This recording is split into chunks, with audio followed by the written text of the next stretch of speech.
It's been said that motorcycling is a drug. It's addictive, and once you're a biker, you're always a biker. Even a severe disability doesn't deter some people, even when the machine in question is a Honda Fireblade. Now here we've got a blade with some very unusual additions. Very visible, there are a couple of stabilisers. Stabilisers, you might say? Well, this gentleman here, Peter Griffiths, he's disabled, certainly less able than me in a big way, really, Peter. Yeah. So your bike, you've been silly enough, if you don't mind me saying, to put stabilisers on it and everything else, because you can't get on the bike yourself, can you?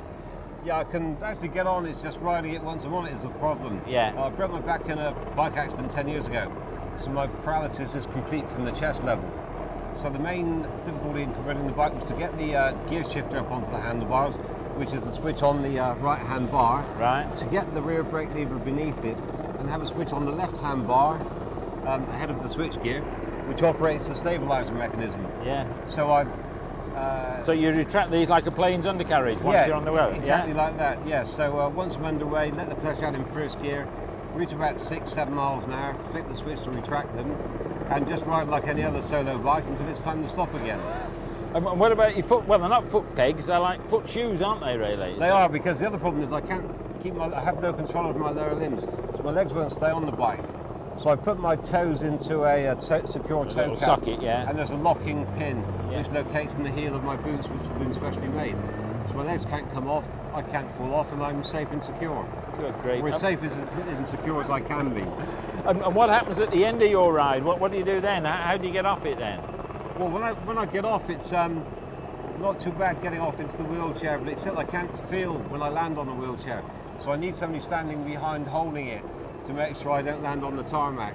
But I can get on independently, but getting off is more You could probably do with that helicopter hovering ahead, couldn't you? Oh, really? yeah, I can't afford one right now, but I'm sort of, I'll pass the hat round afterwards, so we can come up with. But look, Peter, when I said to you silly, I wasn't being sort of disrespectful to you, but I mean, lots of people think motorbikes are dangerous in the first place, don't they? Yeah, they do. Yeah. Let alone you doing what you're doing now. I mean, you're such a bike enthusiast, you just couldn't leave bikes alone, I take it. I couldn't leave bikes alone because when I broke my back, I knew within 1 hour of the impact the position I'd be in, and within the next half an hour we're having discussions about what was attainable with a wheelchair. And the one thing that really got to me was the fact that I couldn't use two wheels again. Everybody was going on to trikes and sidecar outfits, and I couldn't cope with that prospect, and that was the thing that irritated me more than anything. Was it? So I set about designing this conversion to... This was part of your get well therapy then? Well, it certainly worked, yeah.